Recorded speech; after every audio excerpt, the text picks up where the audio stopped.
갈등을 풀어가는 믿음이라는 제목으로 이렇게 말씀을 전거하려고 합니다. 여러분, 아침에도 우리 각자의 마음속에 여러 가지 갈등하는 마음이 많았죠. 원망하는 마음도 많았을 것입니다. 이렇게 훌륭한 목사라고 들었는데 길도 미리 안 알려주고 말이지, 이렇게 해서 오면서 투덜투덜 하셨을 거예요. 그죠? 그런데도 그러면서 교회로 거룩한 주일을 시간을 구별해서 예배드리러 오는 여러분의 모습이 제 눈에는 선하시고, 운동화 신고 미리부터 집에서 걸어오시며, 또 평소에 운동도 안 해서 숨을 헐떡거리면서 오시는 분들 가운데 우리가 얼마나 하나님을 사모하고 예배드리기를 원하는지, 우리의 그 열심을 하나님께서도 기뻐 받으실 줄로 믿습니다. 이 사람 마음속에도 그런 갈등이 있고, 또 사람 사이에도 갈등이 있죠. 여러분, 바늘과 실은 누구를 말하는 거죠? 바늘과 실. 여러분하고 저하고는 바늘과 실은 아니에요. 그죠? 바늘과 실은 부부 사이를 그러잖아요. 그 바늘과 실, 남편과 아내 사이에도 갈등은 있기 마련이에요.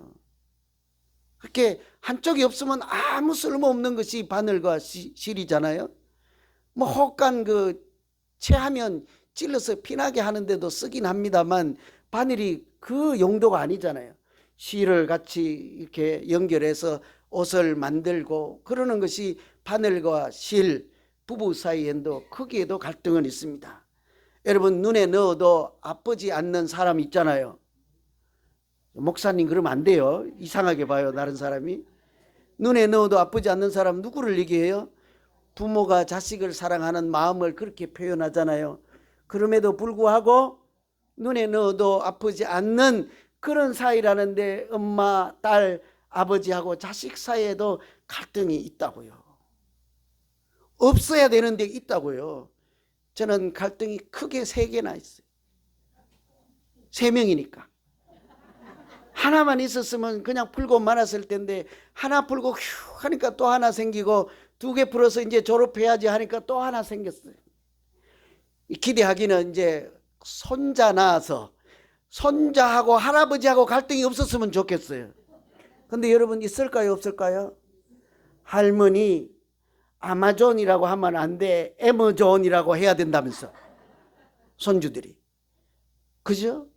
사람이 사는데 갈등이 없을 수가 없어요. 그래서 뭐라고까지 하는가 하면, 갈등 없는 관계는 없다, 갈등이 없는 사이는 아무도 없다라고까지 하죠. 그래서 제가 말씀 준비하면서 도대체 뭐길래, 갈등이라고 하는 것이 무엇이길래 없는 곳이 없냐고요. 찾아보니까요, 어원, 갈등이라고 하는 것이 뭔가 설명하는 글을 읽었는데, 이거 참 도움이 되겠다 싶었어요. 갈등이라고 하는 말 그 자체는요, 갈은 칡나무예요. 등은 등나무입니다. 그런데 둘 다 나무잖아요. 근데 붙어 살기는 참 어려운 나무들입니다. 왠고하니 칡넝쿨은 오른쪽으로 이렇게 감아서 올라가면서 자라는 나무예요. 등나무는 왼쪽으로 틀어서 올라가는 나무예요. 그러니까 붙어 살면 어떻게 되겠습니까? 자연스럽게 얽히고 설켜서 서로 뒤엉켜서 잘 자랄 수 없는 그런 사이인 것이죠. 상대방에게 성장을 도와주는 것이 아니라 방해만 될 뿐인 두 나무가 갈하고 등인 것입니다. 불 아니고 나무라는 얘기예요. 칡나무와 등나무는 이렇게 숙명적으로 서로 얽힐 수밖에 없고, 서로 방해만 되고 도움이 되지 않아서 갈, 등 이렇게 되어 있습니다. 이런 나무가 자라는 이야기를, 글을 읽는데, 우리가 살아가는 사람 사이의 갈등이 참으로 그렇구나 하는 생각을 하지 않을 수가 없었습니다. 여러분, 가까이 붙어 있을 때 두 나무에 꼬이는 현상을 갈등이라고 하는 거예요. 가까이 붙어 있을 때. 우리 사람 사이에도 그렇지 않습니까? 멀리 떨어져 있으면 갈등이 있을 수가 없는 거예요. 아마 박경숙 권사님은 여기 계시고 따님은 한국에 계셨으니까 평소에 갈등이 없을 거예요. 뭐 식은 물을 드시든지 따뜻한 물을 드시든지 봐야 말이죠. 아무 탈이 없을 거예요. 그런데 모르긴 해도 죄송합니다만 내일 아침에 또 싸울지 몰라. 이제 다 보이니까 엄마 이거는 왜 그래, 얘 딸아 이건 왜 그래, 내가 하던 방식이 아니다. 멀리 떨어져 있으면 갈등할 리가 없어요. 원수지간이라도 누구라도 멀리 있으면 아무 관계 없어요. 문제는 무엇입니까? 갈등이라는 것. 가까이 있을 때 생기는 것이 갈등이지 않겠습니까? 가까이 붙어 있다 보면 어느 가정이든지 누구하고든지 하나씩 그런 문제들이, 꼬이는 문제들이 있기 마련이죠. 지금 당장 사이가 좋다 할지라도 오늘 지나고 내일 지나다 보면 문제가 하나씩 꼬였다가 풀렸다가 또 꼬였다가 풀렸다가 하는 것이 우리 사람이 살아가는 모양이지 않겠습니까? 그러면 사람 사이에도, 가정에도, 교회는 마찬가지예요. 교회는 제가 일부에는 안 했는데요, 시간이 가지만 얘기해 드릴게요.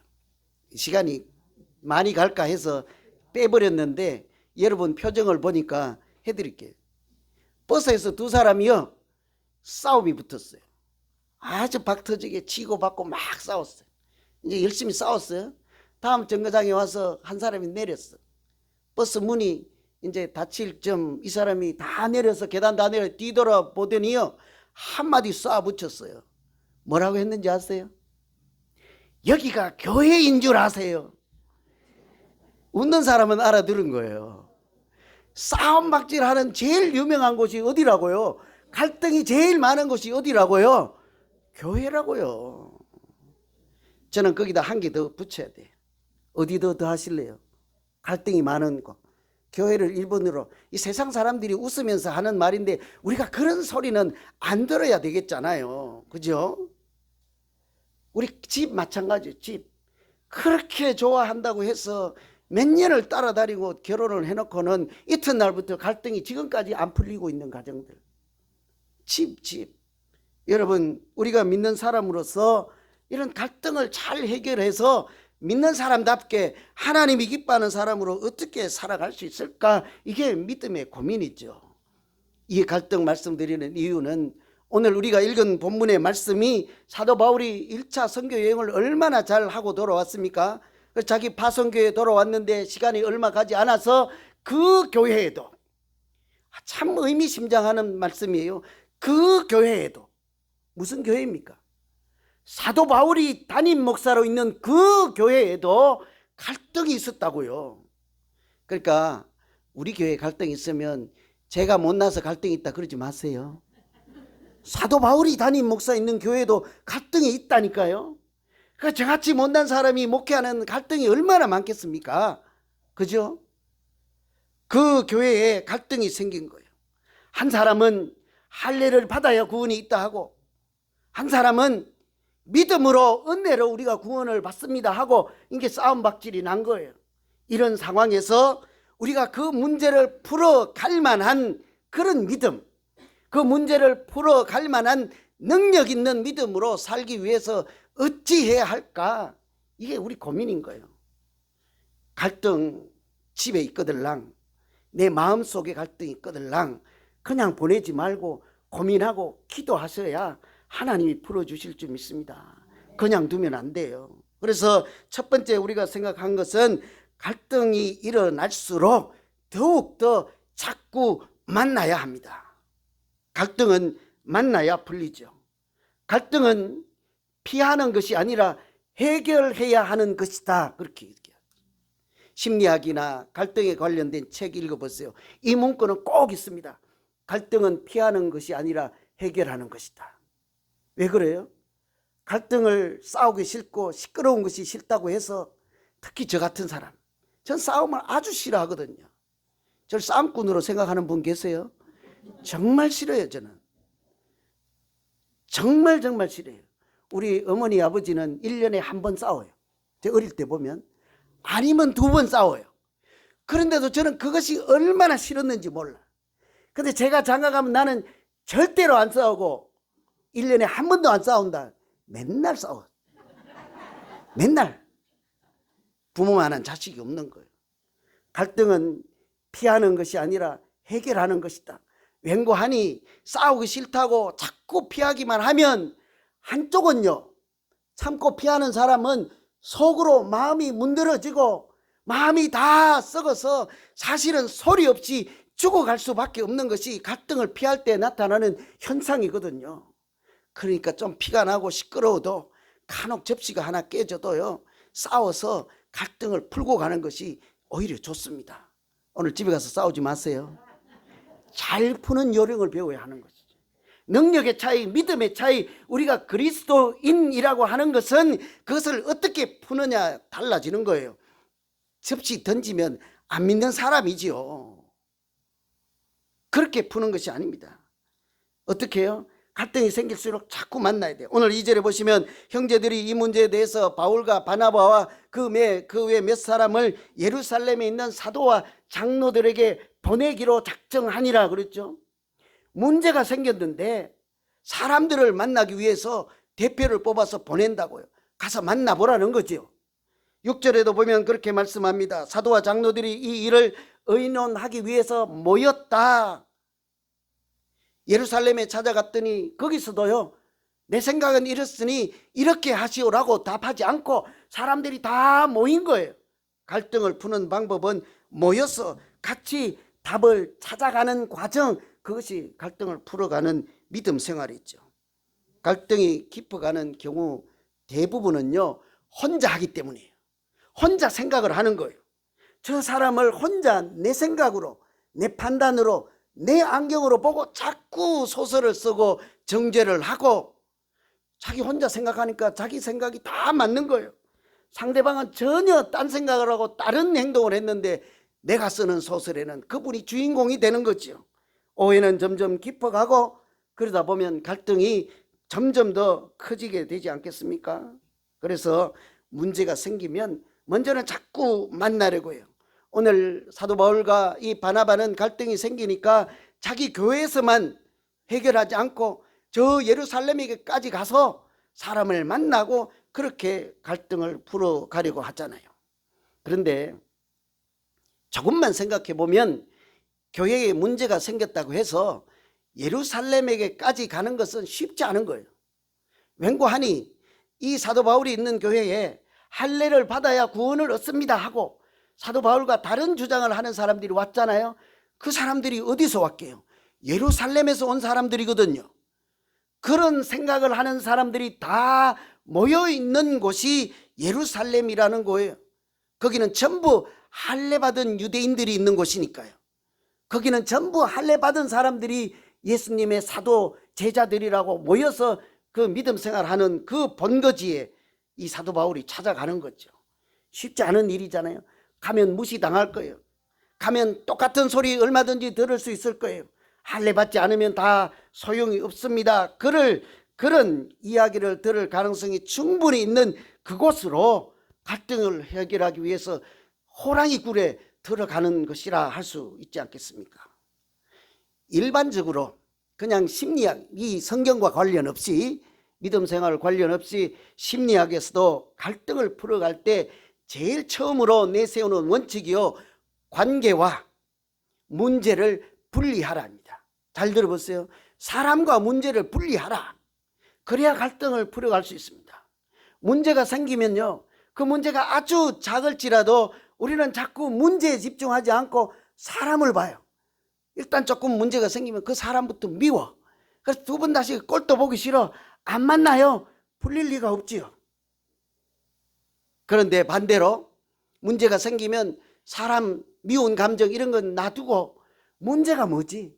우리 어머니가 왜 저럴까? 우리 남편이 또 우리 아내가 왜 저럴까? 문제를 별도로 분리해놓고 그것이 왜 그럴까? 무엇이 잘못됐을까? 그렇게 들어가기 시작하면 답을 찾아가게 되는 거죠.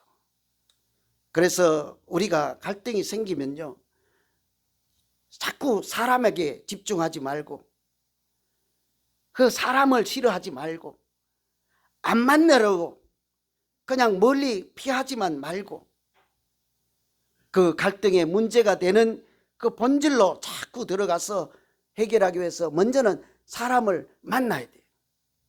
그러면 그 만남 가운데서 하나님이 지혜 주시고 풀어갈 수 있는 길을 열어주시지 않겠습니까? 혹간 그렇게 문제가 있을수록 자꾸 만나세요 하면요, 나는 싸워서 한 집에는 사는데 도망은 안 갔는데 안 풀려요 하는 분들이 있잖아요. 시키는 대로 매일 만났다는 거죠.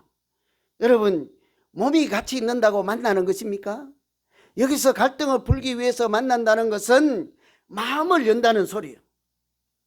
마음을 열어서 그 사람 보지 않고 그 문제의 본질에 집중하고 생각이 만나고 마음이 만나고 풀려고 하는, 해결하려고 하는 의지가 만나는 것을 자꾸 만난다, 그렇게 우리가 설명할 수 있죠. 여러분, 잘 안 되면요, 하나님이 우리하고 문제가 있고 갈등이 생기면 어떻게 하시는 줄 아세요? 하나님은요, 우리가 문제가 있을 때, 그럴 때일수록 점점 더 가까이 오시고 만나려고 하시죠.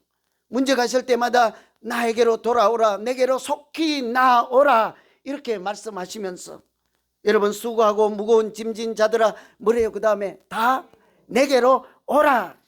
문제가 있을 때마다, 문제가 있다는 것은 지금 하나님과 갈등, 대치해서 자꾸 멀어지는 거예요. 하나님께로 가지 않고 죄를 향하여 달려가든지, 하나님을 향하지 않고 다른 세상의 쾌락을 향하여 달려가든지, 반대로 되어 있을 때가 갈등이잖아요. 그때마다 하나님은 우리를 은혜의 바다로 초청하시고 구원의 하나님의 은혜의 보좌 앞으로 자꾸 불러주신다고요. 여러분, 우리가 그렇게 갈등이 있고 문제가 있을 때마다 안 만난다, 원수로 그냥 취급하고 안 보면 되지, 그것이 아니라 자꾸 만나면 그 순간에 우리를 만나주시는 하나님께서 우리에게도 만남의 은혜를 주셔서 분명히 문제를 풀어갈 수 있는 길을 열어주실 줄로 믿습니다. 우선은 만나야 돼. 이게 보면 이게 감이 오잖아요. 문제가 있을수록 만나야 합니다 하니까 아멘, 이 정도밖에 안 돼, 제기에는. 그렇죠? 만나야 돼요. 얼굴만 있고 같은 공간이 아니라 마음이 만나야 돼. 생각이 만나야 돼. 풀려고 하는, 이렇게 같이 해결하고자 하는 노력이 만나야 돼. 두 번째는요, 갈등이 있을 때는 말이 더욱 아름다워야 해요. 여러분, 우리가 아름다운 사람들이 참 많잖아요. 그죠? 이렇게 화장 잘 하는 것, 아름답게 보이려고 하는 것 아니겠습니까? 저도 오늘 여러분에게 좀 아름답게 보이려고 머리 깎고 왔어요. 아름답게 사는 방법이 참 많아요. 여러 모양이 있죠. 예쁜 옷만 사 입어도 아름답기도 해요. 그래서 누구하고 하여튼 시장에 가면 왜 그렇게 시간이 오래 걸리는지 몰라. 어찌하면 아름다운 거 찾을까? 우리는 그냥 대충 하나 들고 나오면 되는데. 그런데요, 아름다운 사람 중에 또 한 사람은 말이 아름다운 사람이에요. 전화 통화를 하다 보면 어떤 분하고는 계속 통화하고 싶은 사람이 있고요, 어떤 사람은 이렇게 소화기 내려놓고 싶은 사람도 있다고요. 말이 아름답지 않는 사람들 있잖아요. 하는 말마다 너는 왜 그러니, 너는 틀렸다든지, 하여튼 모르겠어요 무슨. 그런데 우리가 갈등할 때는 더욱 말을 조심해서 아름다운 말을 골라야 된다고요. 오늘 3절에 보시면 이방인들이 주께 돌아온 일을 말하며 형제들을 크게 기뻐하더라. 이거 별 말씀 아니에요. 이방인들이 주께 돌아온 일을 뭐래요? 말하며 형제들을 크게 기쁘게 하더라. 누군가 하면요, 갈등을 풀기 위해서 자기 교회도 아니고 저 멀리에 있는 예루살렘까지 가는 사람들이 도중에 사람들에게 한 말이에요. 갈등을 풀기 위해서 도중에 가는 사람들이 사람을 만나면 뭐라고 하겠습니까? 잘 이해가 안 되면요, 이게 누구랑 싸워서 어디 버스 타고 그냥 길을 나왔는데 아는 사람을 만났어요. 표정이 심상치 않아서 물어보니까 이제 입을 열었어요. 내가 여차저차해서 한바탕 하고 나왔어. 그리고 다음에 뭐라고 해요? 그놈이 말이야, 말도 안 되는 소리고 나쁜 짓은 다 하고 그러고는 나만 안 좋게 말한다고 하고, 나와 갈등 있는 사람 대해서 전부 부정적인 얘기를 하기가 쉽지 않겠습니까? 그런데 사도 바울은 갈등을 풀기 위해서 예루살렘까지 가는 도중에 만난 사람들에게 저 사람 나쁘다, 저 사람 안 좋다, 저 사람이 문제다 하는 소리는 하나도 하지 않고 하나님께서 나에게 하신 일, 이방인들에게 은혜 주신 일, 그것만 말하였더라. 하실 수 있겠습니까?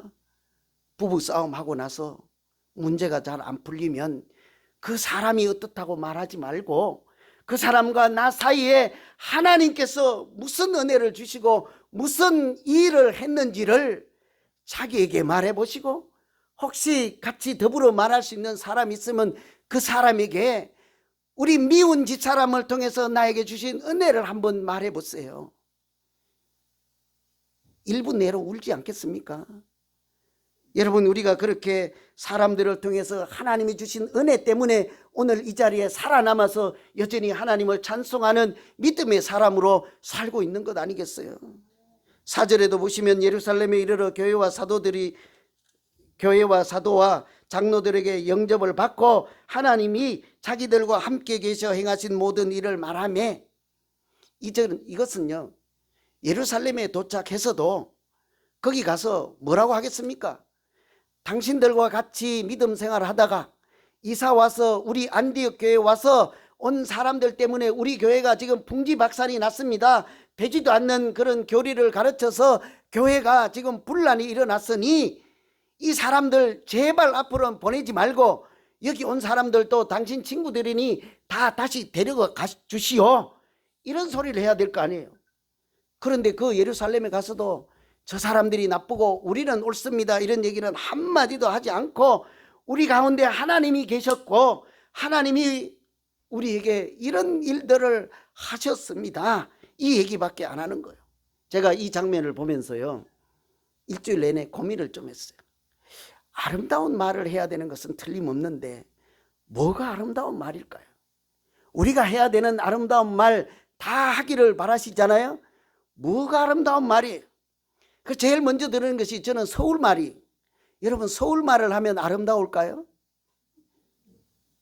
제가 시골에 살 때 저랑 나이가 똑같은 뒷집에 사는 부잣집 그 손자가 이렇게 방학 되면 서울 오는데 와서 이렇게 들리잖아요, 말하는 것이. 얼마나 이렇게 막 구슬이 옥이 굴러가는지 이렇게 듣기가 좋은지. 우리는 토박말, 시골말 하는데, 여러분, 서울말 하면 아름다운 말이에요. 어느 지방에 가면 엄마 보고도 엄마 밥 묻나 그래.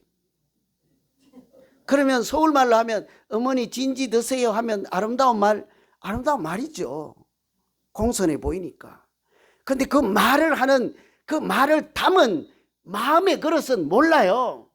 진지 드세요 하면서도 미워하는 마음과 악한 마음으로 얼마든지 할 수도 있고, 엄마 밥 묻나 하면서 엄마를 너무너무 사랑하는, 이거 대구 사투리일 거예요 아마.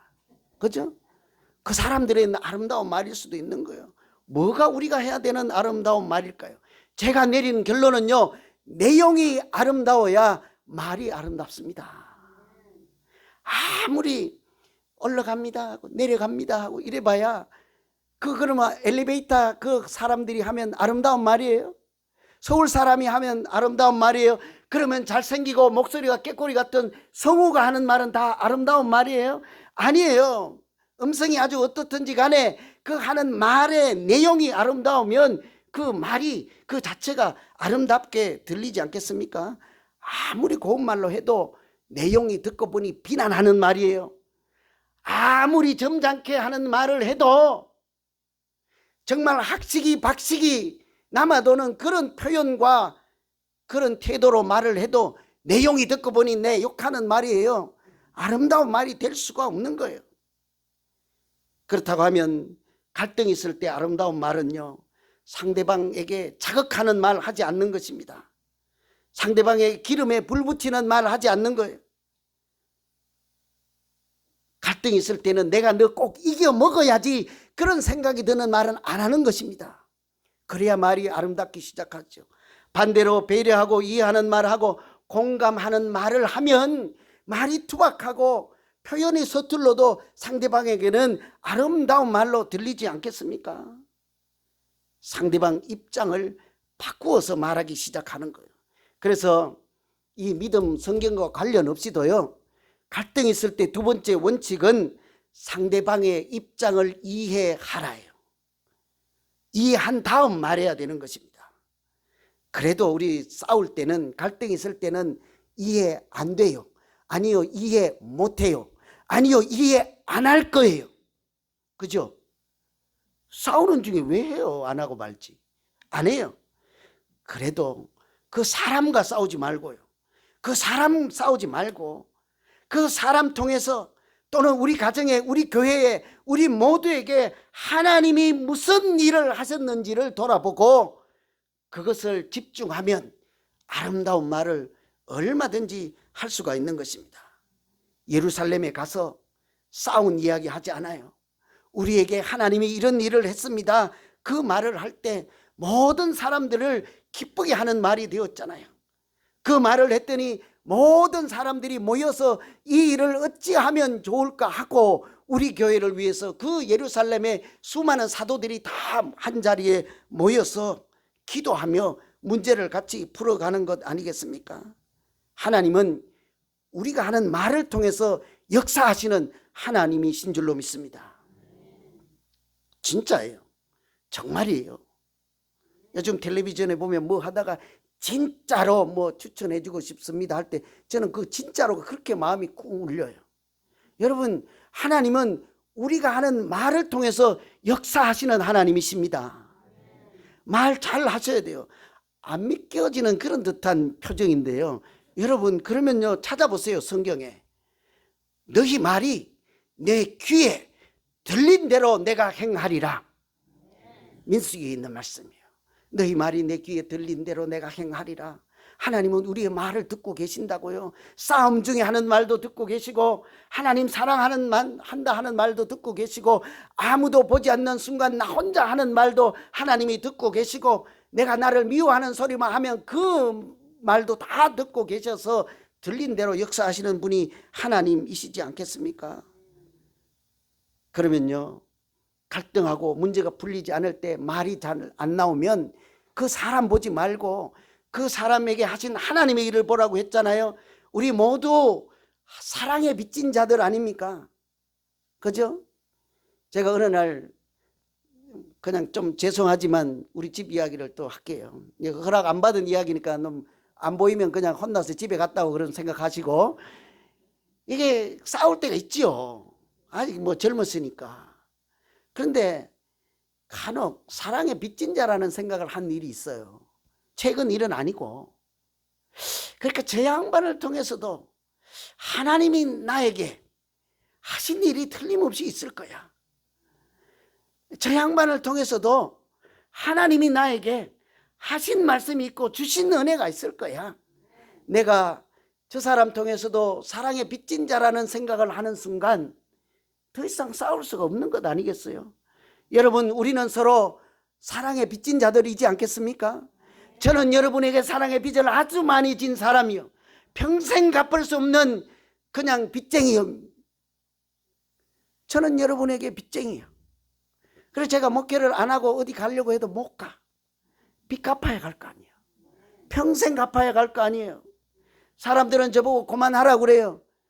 제가 집도 있고 그냥 동생도 잘 살고 형님도 잘 살고 어디 가면 밥 못 먹겠어요? 그죠? 그런데 빚을 져서 갈 수가 없어. 갚아야 갈 거 아니에요. 그 생각만 하면 말을, 아름다운 말 하지 않을 수가 없는 것입니다. 가정이나 교회에서 그 갈등, 사람 보지 말고 그 사람 통해서 하신 일, 그 사람 통해서 내가 하나님께 빚진 일을 생각해서 우리가 말을 아름답게 하기 시작하면 말을 통해서 역사하시는 하나님께서 우리 가정의 문제를 풀어가시고 우리 교회의 문제를 풀어서 사랑의 공동체가 얼마든지 될 수 있도록 만들어 주실 줄로 믿습니다. 마지막으로 한 가지만 더 말씀드리면, 갈등이 있을 때는 말씀을 기준으로 풀어가는 것입니다. 말씀. 우리 갈등이 있으면 뭘로 풀어요? 내 상식으로 풀어요. 내 경험으로 풀지요. 내가 아는 것으로 풀지요. 그러나 오늘 5절 말씀에 보면 바리새파 중에 어떤 사람이 일어나서 말하되 이방인에게 할례를 주는 것이 마땅하다. 자기 교회에서 이 문제 때문에 예루살렘까지 왔잖아요. 그런데 예루살렘에서 어떤 사람이 벌떡 일어나더니 이방인에게 할례를 주는 것이 마땅합니다. 당신 교회까지 가서 그렇게 말한 그 사람이 옳소, 당신이 틀렸다, 이런 얘기를 바울에게 하는 거예요. 그 얘기를 듣고 있던 사도 베드로가 일어나서 하는 말이 8절에 그랬죠. 하나님이 우리에게 같이 그들에게도, 이방인에게도 성령을 주셨습니다. 11절에 가서는 그들이 우리와 동일하게 주 예수의 은혜로 구원을 받은 줄을 우리는 믿습니다. 이 얘기를 하는 거예요. 그냥 얼른 읽으면 뭔 말인지 모르는데요, 문제를 풀기 위해서 예루살렘에 갔더니 온 사도들이 다 모여있는 중에 한 사람은 할례 받아야 합니다, 한 사람은 아닙니다, 믿음으로 구원받습니다. 거기서도 충돌이 일어난 거예요. 문제 풀러왔는데 여기서도 풀릴 가능성이 없는 것이죠. 절망의 그 순간에 또 한 사람이 일어났는데 사도 야고보가 일어난 거예요. 그러면서 하는 말이요, 참 놀라운 말이에요. 이거 하나님이 주신 말이 아니면 이런 말 못할 거예요. 왠고하면 그 두 입장의 말을 듣고는 당신이 옳소, 당신이 틀렸어, 이 사람은 나와 지나니 네가 맞다, 그런 얘기도 하지 않는 거예요. 내가 경험으로 지금까지는 이렇게 살아왔으니 내 경험에 의하면 이 말이 맞습니다, 이런 얘기를 안 한다고요. 딱 한마디예요. 뭐라고 하는가 하니 15절입니다. 우리가 읽지는 않았지만 선지자들의 말씀이 이와 같도다. 두 얘기를 듣고는 하나님의 말씀은 이것입니다, 이렇게 얘기를 한다고요. 이게 우리가 갈등 중에 풀어가야 하는 마지막 열쇠예요. 여러분, 문제가 생기거들랑 내 지식이나 내가 아는 누구의 힘을 빌려서 풀려고 하지 말고 하나님이 뭐라고 하시는가, 하나님의 말씀은 이것입니다 하고 사정을 하세요. 뭐라고 불러든지 상대방의, 친구면 친구, 당신이면 당신, 성경은 이렇게 말씀하시니 너와 내가, 너도 내려놓고 나도 내려놓고 다 같이 우리 모두가 하나님 말씀대로 한번 해보자, 하나님 말씀대로 한번 해보자. 그리고 하다가 안 되면 그때 또 우리 기도하자. 그렇게만 하면 그 말씀이 성경에 있는 대로 우리가 가는 길에, 우리가 가지고 있는 문제에 등불이 되고 빛이 되어 주실 줄로 믿습니다. 풀리지 않는 문제가 있을 때마다 그렇게 말씀으로 우리가 땅에서 풀면 하늘에 계신 하나님께서도 분명히 말씀을 근거로 풀어주실 줄로 믿습니다. 말씀을 정리하고 마칩니다. 우리 갈등을 풀어가는 것은요, 이렇게 우리가 성숙하는 과정이에요. 갈등을 풀어가는 과정은 가정이나 교회에서나 우리가 믿음의 영성 훈련을 하는 그런 장소와 마찬가지죠. 어디에나 있고 누구에게나 있는 이런 갈등을 만나면 우리가 말을 아름답게 하고 상대방 입장에서 풀어가고자 하는 그런 만남을 포기하지 말고 계속할 때 하나님께서 우리에게 지혜를 주시고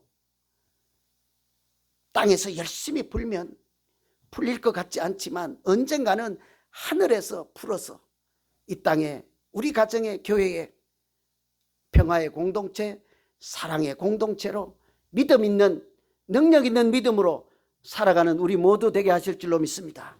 기도하겠습니다. 하나님 아버지, 살다가 보면 안 싸울 날이 없습니다. 마음속으로도 분쟁하고 갈등하고, 하나님이 계시고 만민이 기도하는 이 교회에서도 하나님 갈등이 있을 때가 있습니다. 그때마다 내가 옳다, 네가 옳다 그렇게 주장하지 않게 하시고 상대방의 신발을 신고 오랫동안 걸어보지 아니하면 그 사람 발에 대해서 말하지 말라고 하는 그런 속담처럼 먼저 상대를 존중하고 하나님 말씀을 기준으로 땅에서 열심으로 풀어갈 때 하나님 우리 모든 문제를 하늘에서 꼭 풀어주셔서 우리 모두가 예수 믿는 사람인 것을 모든 사람이 알게 하시고 우리의 그런 착한 행실을 통해서 모든 세상 사람들이 하나님께 영광을 돌리는 우리 모두 되게 하여 주시옵소서. 예수님 이름으로 기도하옵나이다. 아멘.